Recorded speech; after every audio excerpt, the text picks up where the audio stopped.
Hello, Star Trek fans, and welcome to the Rebinge Deep Space Nine podcast. My name is Kim. And my name is James. And we're watching Star Trek Deep Space Nine from the beginning, one episode at a time.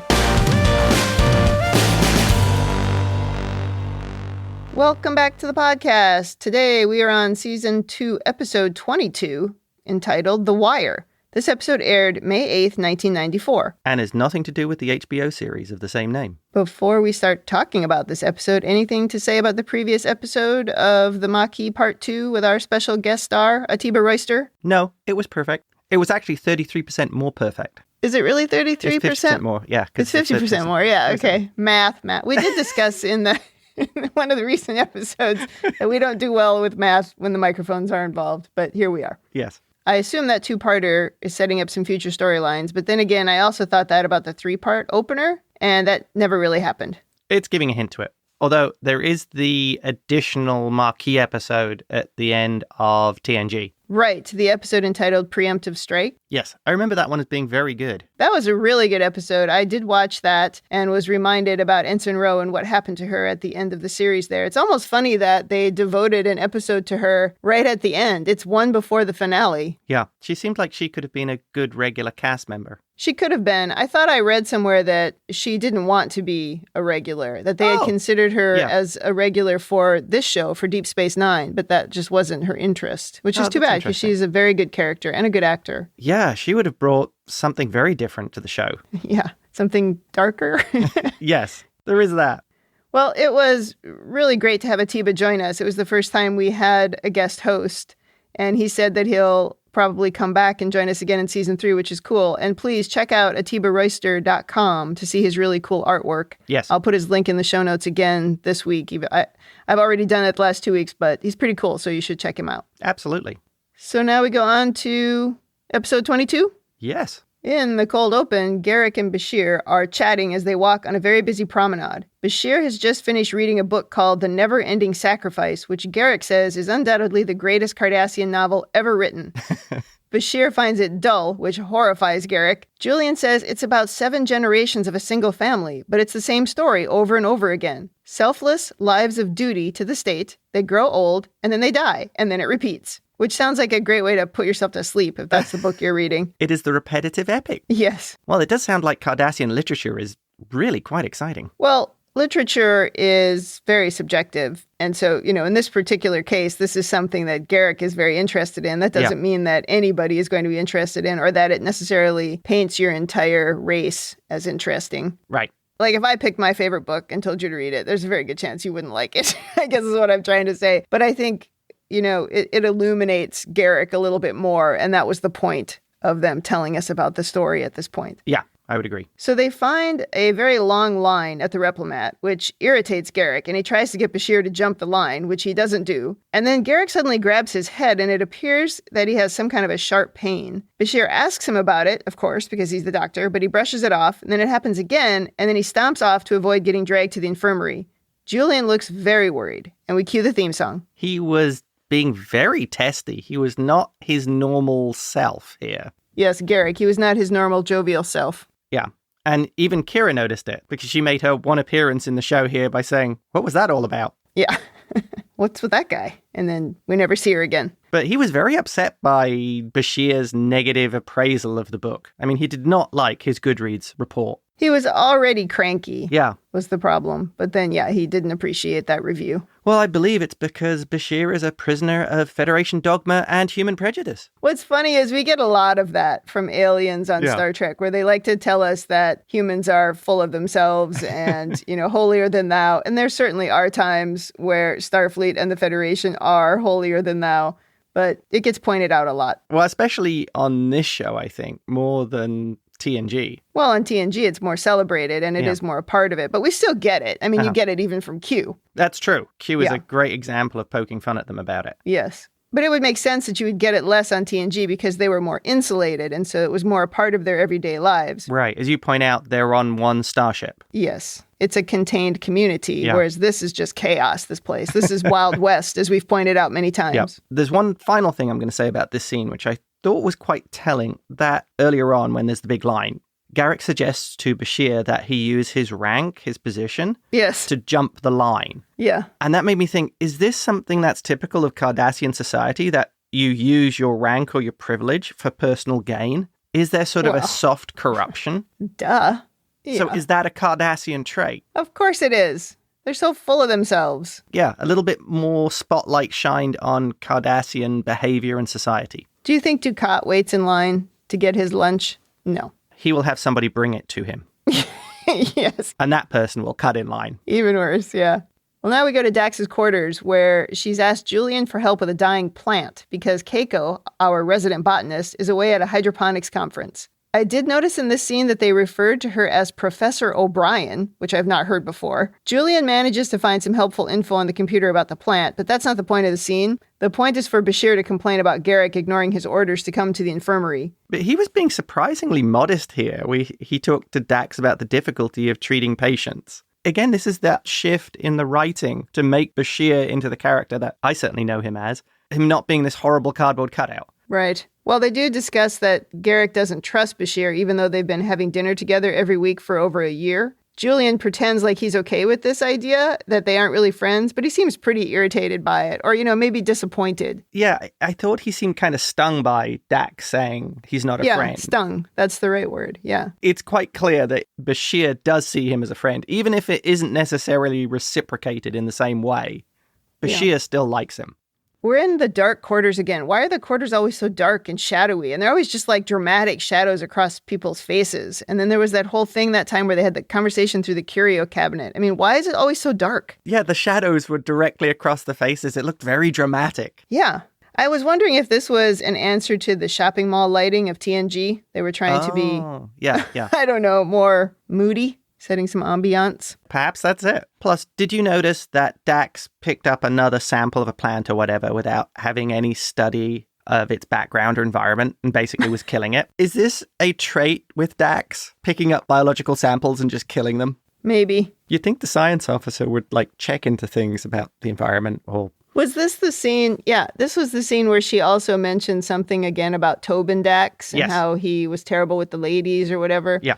Boy, they like to pick on Tobin Dax. He was really good with an impulse engine, though. It was something.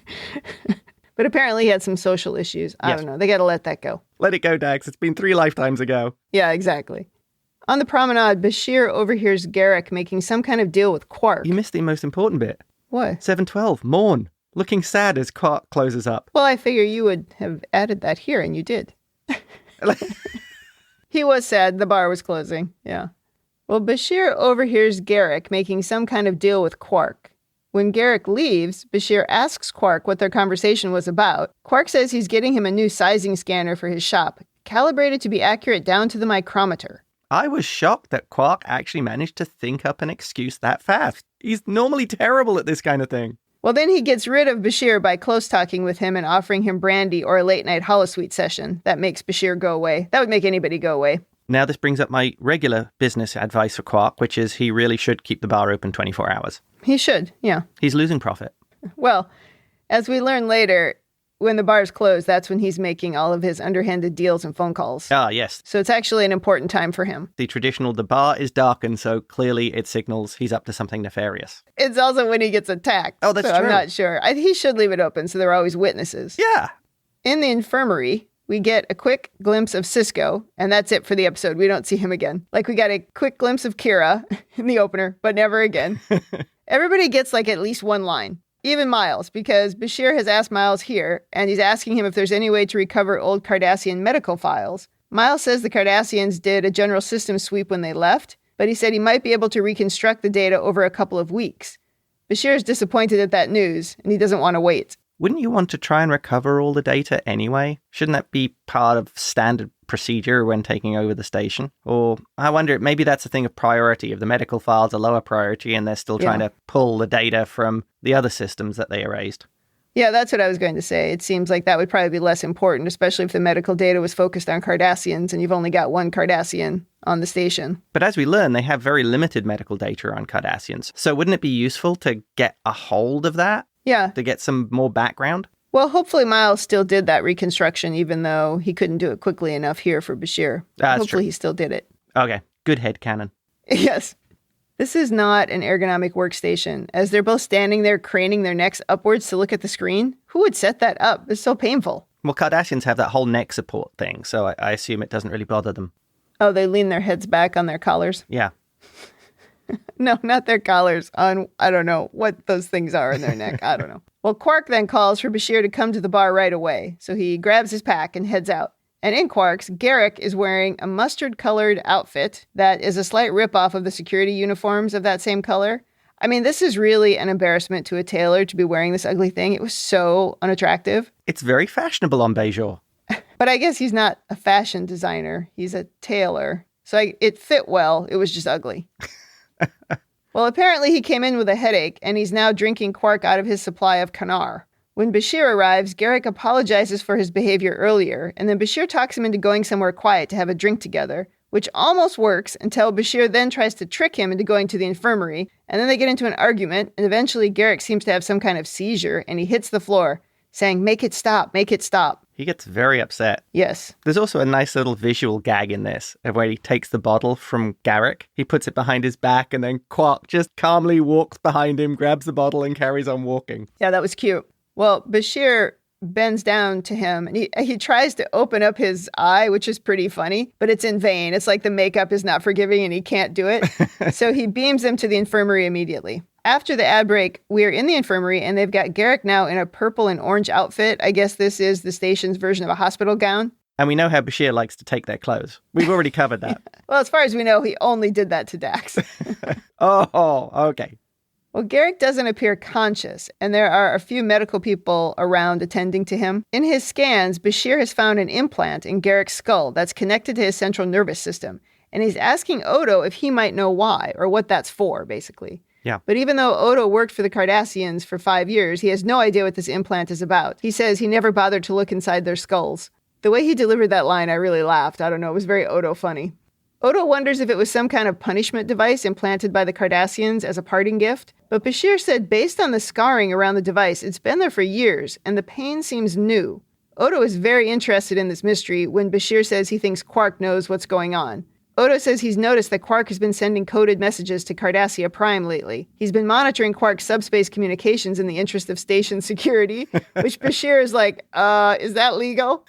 He tells Bashir to come to security at 0200 because that's when Quark makes his clandestine calls. Once again, we see how predictable Quark is. He's not a very good rogue.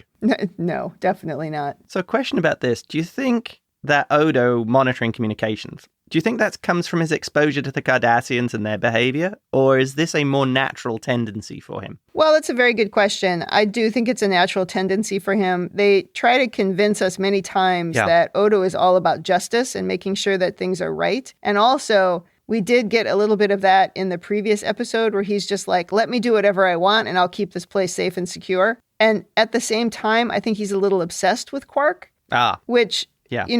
Which makes sense because Quark is always up to no good. Always. I stand by my theory that I think I've mentioned 1,000 times that Quark has no business on this station.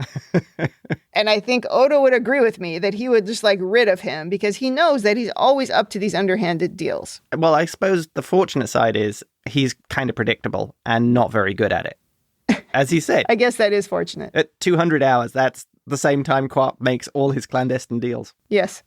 Well, now we go to Quark's, and he's on FaceTime with some Cardassian, who looks a lot like Dukat, but is not Dukat. He seems to have a good rapport with this guy as they make a bunch of small talk about the Dabo tables. Quark tells the guy he needs a piece of Cardassian biotechnology and the schematics relating to its installation. And the guy says, well, that shouldn't be too difficult, and Quark says he'll send him the requisition code number. Then we go to Odo and Bashir, who are eavesdropping on this call via a security camera, which... where has that been for 2 years? Cisco finally bought a multi-pack of cameras from Space Amazon. And I think he put them all in Quark's. Well, that would probably be a very good place to put them. Yes. It's where the mercenaries meet, where Quark gets up to his deals. It's where Quark gets shot. Definitely the best place. Right. I mean, he could put 1 or 2 in the corridors where people get kidnapped all the time. Or stabbed, yeah. That's true. Behind the grates, that's where they should be. Oh. We haven't been back there in a couple episodes, but all kinds of bad stuff happens back there. Well, anyway, Bashir says he hopes Odo doesn't have one of these in his quarters. And Odo says, should I? I like that a lot. I think this is the real Odo. who wants to control every single thing in the name of safety, which I put double quotes around. He just wants things to work correctly. Yes. In his definition of work correctly. Right. Well, we see that the Cardassian has received the requisition number, and a red light starts flashing on his screen, illuminating his face. He suddenly gets very upset, calling Quark an idiot. He shouts at Quark, saying he's ruined because that number is for classified biotechnology. He says maybe he'll get lucky and the Obsidian Order won't be able to trace the request back to him. When he says that, Quark says, nice talking to you, and hangs up abruptly. Yes, he looked very worried as soon as he said that. He did. Back in security, Odo explains that the Obsidian Order is the ever-vigilant eyes and ears of the Cardassian Empire. He says even the Romulan Tal Shiar can't compete with them when it comes to intelligence gathering and covert operations. Bashir wonders if the Order put that device in Garak's head, and Odo would really like to know why it seems like he's trying to obtain another one of those devices. So we learn from this that the Obsidian Order is basically the Cardassian secret police or state security. Maybe not secret police, but intelligence agency. And this is the first reference. I don't think we've had any reference to the Obsidian Order before. It seemed new to me. Yeah. So I didn't go and look on Memory Alpha to see if this was the very first time we've ever heard it, but yeah, it was news to me. I think we learned something from this conversation as well, because do you notice that Quark said enough latinum to buy yourself a promotion? So that got me thinking, is this another aspect of Cardassian society that commissions can be bought so you can go up the promotion ladder by paying enough? Well, I'm not sure why any of this surprises you. I think it's because... Clearly, these guys are underhanded in all of their dealings. It doesn't surprise me that you could buy your way up, and then at the same time, they also would be petty enough to cut in line just at lunch. Right. I think we're getting some insights into Cardassian thinking here more than we have in previous episodes. I guess that's true. I guess I looked at them as a little bit more organized, a little bit more ordered. Because if you can buy a commission, that would almost tie back to the episode Profit and Loss, where that rival of Garak's had become a gull, and he said, they must be really desperate. Well, if you can buy a commission, you can be completely inept and just have enough money to buy your way into senior leadership within the military. Well, everything is corrupt. No, that's not what I mean to say. What I mean to say is that everything is corruptible. Yes. And so it would make sense, even though Garak has this weird, pristine vision of Cardassia and how perfect and great everything is, and the service to the Empire is the right thing, and blah, blah, blah, right? All those things. That's not reality, because nothing is perfect. Everything gets corrupted by money, by power, right? It's everything. But I'm wondering whether it doesn't surprise it's me. more than corruption of this is the actual process. You know what I mean? There is no other way. Yeah. How do you become a senior officer? Yeah, Well, you can't earn your way. You buy you your can way only into it. buy your way. Right. Yeah. Well, that's possible, yes. And what they were actually talking about there was Quark was saying that if he did him this favor, that he'd be able to buy his way up. That's what that came from, because he was going to pay him. Yeah, and clearly this officer isn't that smart, because he should have used somebody else's terminal to put that requisition in. Well, he had no idea that Quark would even have access to something that was so secret. But even then, you want to cover this up. Ideally, use your boss's terminal. Right. That seems more Cardassian. Yeah. And then your boss would get, even if it was something that wasn't classified, your boss would be the one getting into trouble for making all these requisitions for things that disappear. Right. There's one thing about this Cardassian. His name is Bohica, but it was spelled like with 2 E's. Yes. And you remember Bohica, right? Yes. And like I said, it's a different spelling, and I'll just, leave that up to everyone to go and see if they can figure out what that is. Or you can email me. Maybe I'll tell you. Bashir enters the infirmary to find that Garak is no longer there. He apparently checked himself out, leaving the ugly purple outfit behind. I thought that was funny, just sitting on the table. And Bashir stomps off to find him. Bashir marches to Garak's quarters and uses a medical override to get in, where he finds Garak administering a hypospray on himself. Bashir tells him he's coming back to the infirmary, but Garak refuses. He says it's pointless because there's nothing to be done for him. Bashir tells him that he heard Quark talking to his Cardassian contact and the device he wanted isn't coming. Garak is disappointed, but he says, oh well, maybe it's for the best. Bashir wants to help, but Garak starts to collapse again, saying he's experiencing some deterioration of his cranial nerve cluster. He's not looking very well. No, he's not even the right color anymore. Bashir tells him He knows about the implant and asks if it's a punishment device. Garak eventually admits that when he was on Cardassia, he was given some information that had to be kept secret. The implant was given to him by Enabran Tain, the head of the Obsidian Order. If he was ever tortured for information, the implant was intended to make him immune to pain by stimulating the production of endorphins. So it's ironic that now it's causing him so much pain. Wow, Garak gave up quite a lot here to Bashir. He gave up the name of the head of the Obsidian Order. Retired. This could implicate Garak that he was part of it. Surely those kind of things you would want to keep secret. Well, yes, that maybe doesn't make sense. The one thing I would say is that guy's retired, so he's no longer the head of the Obsidian Order. And maybe it wasn't a secret. That was probably a very prestigious post. Yes, that's true.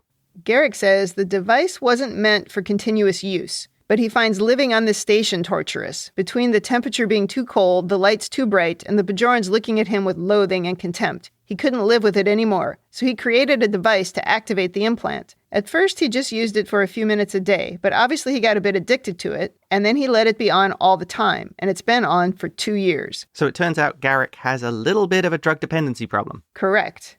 And now the implant is breaking down, and his body is dependent upon the higher endorphin levels generated by it.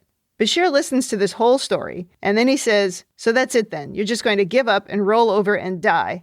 Garak asks him if anyone has ever told him he's an infuriating pest, and he says, "Chief O'Brien, all the time, and I don't pay any attention to him either." That sounds about right. Garak says maybe I'm getting exactly what I deserve. He takes a stab at Bashir, saying he thinks he knows him because they have lunch together once a week, but he has no idea what he's really capable of. He tells him he was a gull in the Cardassian mechanized infantry during the occupation. He says right before the Cardassian withdrawal, some Bajorans escaped from his custody, and his aide, a man named Elam, tracked the prisoner to a shuttle on the way to Terek Nor. He wasn't able to search the ship because Dukat had given the order for it to take off, so Garak gave the order to destroy the shuttle, killing 97 Bajoran civilians and his aide, Elam. One of the passengers on the shuttle turned out to be the daughter of a prominent military official, causing him to be stripped of his rank and exiled from Cardassia. Bashir finds this story distasteful, but he still isn't going to just let him die. He tells Garak to turn off the device, and he says he'll help him through the withdrawal. He gets Garak to tell him where the triggering device is, and Bashir takes it. What's funny here is that name, Elam. I'm like, gosh, I feel like I should know who that is. And I nearly looked it up, but I'm glad I didn't, because that's important for later. Plus, I don't think this is the only story we hear about how Garak got exiled to Deep Space Nine. No, it's not. It's the first in this episode. And he did have some great digs at Bashir again. Smug Federation sympathy. I thought that was a good line. Yes. And I like Bashir's approach. He appealed to him on a level of, you're not going to just roll over and die and let the people who exiled him win. I thought that seemed like a good approach to take with Garak. Yep. And give up his hope of returning. Yes. Was the thing he said. And it's clear that he is very much a Cardassian patriot. Like you said, he has this view of Cardassia of organized and service to the state. Yeah. I like that approach that Bashir took. It seemed to have a lot of understanding of who Garak was. Garak now is lying on his bed asleep with Bashir and another person with no lines attending to him. The computer isn't a ton of help with his condition because it doesn't know enough about Cardassian physiology. Odo comes in saying he has some open homicide cases that may have been committed by the Obsidian Order, and he wants to question Garak about them. Bashir says he has no idea if Garak is going to recover from this, and he's not going to let Odo interfere in his treatment until further notice. Odo seems surprised by this, but he accepts it, and he leaves. Odo's single-minded nature coming right to the forefront there. Yeah. Oh, he might die? Well, I better talk to him now. That's right. Wake him up right now. Yes.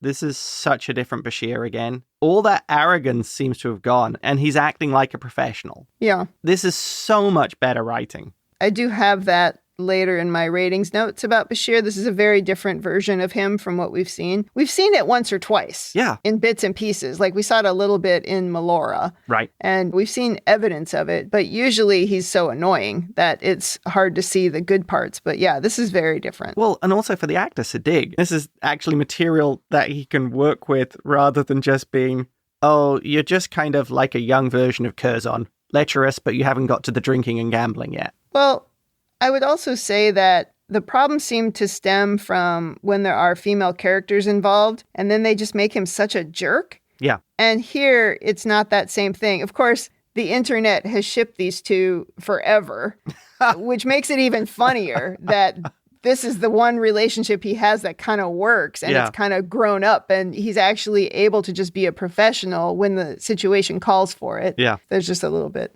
of irony in there. That is rather amusing. Yes. Well, then we have a montage of Bashir standing vigil over Garak, who is mostly unconscious, but sometimes stirs in his bed. We should have let him take off that ugly mustard outfit and put on some jammies, but he's just rolling around in that horrible outfit. Eventually, we have Garak awake and moaning and crying in pain. He tries to get Bashir to leave him alone. He starts ranting about his life being reduced to this prison, meaning the station, that he lives in. He starts breaking things in his room and threatening Bashir. In his ranting, it comes out he was being groomed by the head of the Obsidian Order, but he made a fatal mistake with that shuttle. He didn't destroy it. He actually let it go. It was the eve of the Cardassian withdrawal, and they were interrogating 5 Bajorans who were just children and knew nothing. It just seemed so pointless, and he was cold and tired and hungry. He gave them some latinum and just let them go. But it was foolish because it ultimately ruined him. He said Elam looked at me like I was insane. So this is yet another story about what happened. Yeah, exactly. Here we have story number 2. Garak says, it left me with nothing to look forward to but having lunch with you. And Bashir says, I thought you enjoyed my company. And he says, I did. That was the worst part. I hate this place and I hate you. And then he attacks Bashir and they start rolling on the floor, but Garak goes into some kind of seizure again, and Bashir calls for an emergency medical team. This was another one of those scenes where the acting really was able to come out. Garak was just great in this. The total change of personality, him being so angry. Yeah. What I will say is they didn't give this actor enough to do because he's so good here. Yeah. Think of all the things he could have done. They should have given up on that stupid Ducat and just used this guy for stuff. He's so much better and he's so much more interesting. Keep watching. And I mean that in terms of the entire series. Yeah, well, we're only in season 2. Now we're in the infirmary and he's back in the purple hospital gown. And we hear some medical stuff about toxins accumulating in his lymphatic tissue as Bashir tries to understand what's happening. Extreme Star Trek medical mumbo-jumbo. Yes. He starts looking through all the samples he's taken from Garak, and eventually he finds a clue, which I won't repeat because I'm not sure the detail matters, but he tells the nurse, I had to look up this character of the nurse because she's got a couple of lines, and I wasn't sure if she was a doctor or a nurse, but apparently this is Nurse Jabara, a Bajoran. Yeah. And Bashir tells her what he's found, and she suggests turning the implant back on to keep him alive long enough to fix the problem. But Garak wakes up and says he doesn't want it back on. He tells Bashir he needs to hear the truth. He says, listen carefully. And he tells the story of his friend Elam, not his aide, someone he grew up with. Like his brother. Someone who was also being groomed by the head of the order. He says there was a scandal when someone let Bajoran prisoners escape. So the story changes again. Now someone, double quotes. He says he tried to implicate his friend Elam as the person who had freed the prisoners, but Elam beat him to the punch. Before he even knew what was happening, he was sentenced to exile. And then he laughs, saying the irony is I deserved it, not for the reasons they claimed, but for what I tried to do to Elam. Bashir asks why he's telling him, and Garak says, so you can forgive me. I need to know that someone forgives me.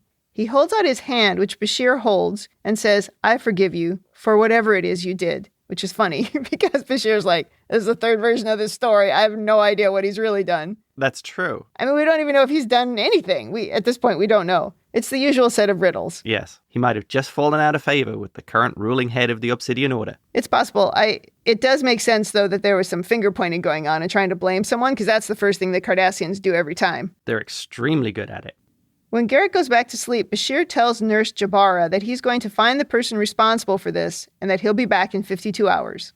Next, Bashir takes off in a shuttle to find Inabran Tain, which it seems like that would be someone who'd be much harder to locate. I mean, even though Garak told him where he had retired, it just seemed awfully easy. Bashir just beams into his house. Yeah, you'd think there'd be a lot of security there. Well, he does tell him that he warned the military he was coming. Yeah, initially I thought, he must have got permission to get into Cardassian space, get into orbit around a Cardassian planet, and beam down into the former head of the Obsidian Order's house. Yeah, no, it seemed so easy. Yeah. Well, I recognized this actor right away, Inabran Tain. Even under the Cardassian makeup, he's very familiar. His name is Paul Dooley. He has over 200 IMDb credits, and he's even done some acting into his 90s. Oh, wow. We learn here that Julian's middle name is Subatoy, which maybe isn't relevant to anything, but it's just a way of showing this guy knows everything. He knows the tea that he drinks. Well, all of a sudden, it shows that the reason why Bashir got all the way through there so easily was because Tain allowed it to happen. Yes. He does tell Julian that he was very brave for making this trip. He asks how Garak is, as he's very informed on current events. Bashir says Garak is dying. Enabrin says, if you're really his friend, you should let him die. For Garak, a life in exile is no life at all. But it's Julian's job to keep him alive, and he wants some info in order to synthesize some treatment that will help, but he doesn't know the biochemistry. I love the fact that Bashir here turns his own words around on him, because Tain says, you think I have that kind of information? And then Bashir quotes back at him his line of, information is my business. Nicely done. Right. Tain says he'll see to it that all the necessary data is transferred to the station. Bashir thanks him, but Enabrin says he's not doing Garak any favors. He wants him to grow old on that station, surrounded by people who hate him. He wants him to live a long, miserable life, knowing he'll never come home again. And then he bids the doctor farewell. But before he leaves, Bashir asks about the friend Garak mentioned, wondering what happened to him. Enabrin laughs, saying, Garak has a rare gift for obfuscation. Oh. He says, Doctor, Elim is Garak's first name. Then he tells him to run along home, and he says, tell Garak I miss him. He's just nasty. But what a great scene. Oh, yes. What a great scene this was. I mean, you learned so many things in this scene about the Cardassians. It was really cool. There's sort of a petty nastiness about this. Yes. I want him to live a long, miserable life. For what he did, whatever that was, we still don't know. Yeah. Well, and the other thing is Tain really does seem to have his finger on the pulse for a guy who's retired. Yeah, I was wondering if actually he was getting his information from Garak. You know, was he still in touch with him? Because he does say, tell Garak I miss him. And I believe what he means there is he misses the old Garak, the one that he was grooming. Yeah. But he doesn't miss whatever happened along the way that turned him into whatever he became and put him into exile. Well, I think as a patriot, Garak would still be passing... we know Garak is still passing information back to Cardassia. Maybe it is going through Tain, or maybe it is going through an intermediary of some kind. But Tain does seem to be remarkably well informed. Well, I guess if we looked at it that way, we know that Garak has contacts still in Cardassia. Yeah. And if the Obsidian Order has access to all communication and all information, then anything coming from Garak is probably sent to this guy, so he stays up to date on him. Yeah. And I'm sure he's retired. Well, he's retired in his little house. I will agree, this is another solid scene in an episode that has had some great acting in it, for a change. Yeah. It's quietly done. It's sort of almost understated, but like you said, you learn so much. It's funny. It's a little duet-like. Yes. Where it's full of these sort of dramatic speeches by a Cardassian that's mixed together with lies, and you don't really know what the truth is, but it is so dramatic. It's very funny that this alien race in the stories that are portrayed of them, right, is so Nazi-like, but really it's all theater. Oh, yeah, the idea of painted rust. There's nothing behind this. So many of their ideals are really fake. They're bluffery. I hadn't thought of it that way, but yeah, that is one way to look at it, that there's nothing behind it. I do think there's something behind it, but I'm not even sure they know what it is, because there are so many lies. Do they even know what the truth is? I do think that's what happens when your business is lying. Oh, yeah. Back on the station, all is well, of course. Bashir is eating in the Replomat when Garak joins him. Bashir says he should still be in bed, but Garak is like, I feel perfectly fine. Bashir asks how he can pretend like the last 10 days never happened, but Garak says he's perfectly happy with how it all turned out, and there's no need to dwell on it. Well, Garak's demeanor certainly seems to return to normal, or what we've seen so far. Although, my question here is, if he was high all the time, what is his real demeanor like? Well, he wasn't really high all the time. He just had a constant stream of happy endorphins. I don't know. Is that the same thing? I think so. I would certainly put him in a different kind of mindset. Yeah, but it's not necessarily mind-altering. I don't know. I don't know enough about drug use, I guess. Well, we don't know enough about Cardassian physiology. About this. Yeah, exactly. But he does seem to be quite back to the jovial Garak we've seen before. Yes. So he's at least on an even keel again. Although I don't know if jovial is the right word. Affable. Ah, perfect. Remember? Isn't that what... Yes, as Gul Dukat described him. An affable fellow, if ever there was one, something stupid like that. I think that's it was the weirdest line. Yes. Well, then he says he had the most interesting conversation with Constable Odo, who thinks he was a member of the Obsidian Order, but he told him he was mistaken. And then he gives Bashir a new Cardassian book to read. Bashir still has questions about Garak's past. He just wants to know which story was true and which wasn't. We all want to know that. Garak says, "My dear doctor, they were all true. Even the lies. Especially the lies." So funny. The end. I think that's very much a summary of Garak. It's all true, especially the lies. Yes, and not really different from, I think, things he said before.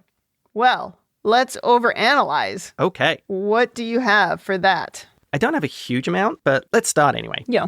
So here we learned that Cardassian literature is pretty boring, but to me it sounded like their art and culture is basically propaganda about conformity, Yes. service, and duty to the state. So I wonder if all of their culture is focused around that. I'm going to guess no, but that is the kind of stuff that Garak would be interested in, especially since he seems to have this longing to be back in it. So he's going to have an idealized view of all of it, of how perfect it was. Maybe he had the idealized view from the start. Maybe. That's why he was Tane's protege. Yeah, that's reasonable to think that he's always kind of had that view. And when Bashir asked Tane about ordering him to have that device implanted, he said he never had to order Garak to do it. That was always the thing that made him so special, which you could interpret as he just was a true believer. Which we've seen a recurring theme through this entire series. Yeah. True belief is always dangerous. Yeah.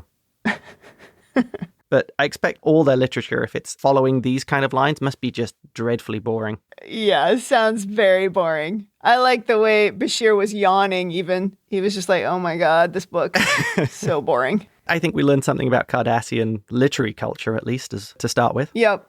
Okay, next thing, I'm still fascinated by this whole idea of buying commissions. And if a lot of the Cardassian efficiency is completely a myth because you can buy your way into senior positions.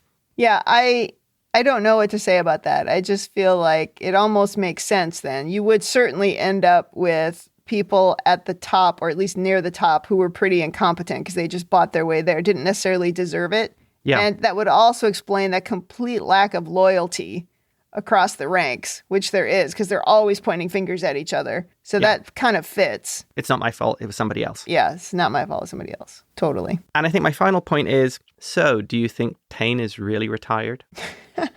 Maybe you never really fully retire from the intelligence business, at least in Cardassia. He's the George Smiley of the Cardassians. Ah, there's a reference.